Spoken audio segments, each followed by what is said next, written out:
আচ্ছা তুমি এখনো ঘন্টা না দিয়ে বসে আছো? আমি সব সময় ছোটবেলা থেকে দেখছি মুভিতে নাটকে ওয়াইফ সুন্দর করে ঘন্টা দিয়ে থাকে বাসরাতে, হাজবেন্ডরা আসে আস্তে করে ঘন্টাটা তুলে তারপর নতুন করে জীবন শুরু করতেছে, নিজের বউকে নতুন ভাবে দেখতেছে। ঘন্টা তুলে বউকে দেখার আনন্দটাই অন্য। ঘন্টাটা দাও না প্লিজ। অনেক গরম, এখন এসব পারবো না।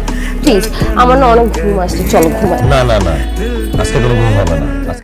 এই নাও তোমার লম্বা করে ঘুমটা।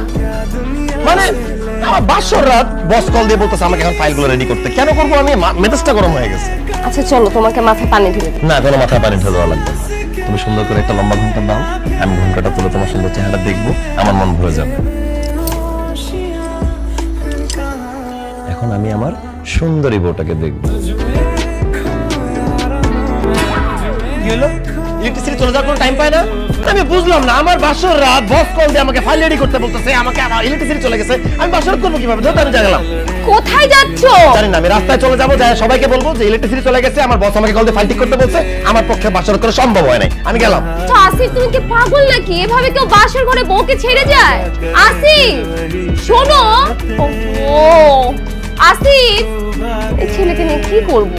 কারেন্ট যাওয়ার আর সময় পায় না, ধুসটারি ছাই।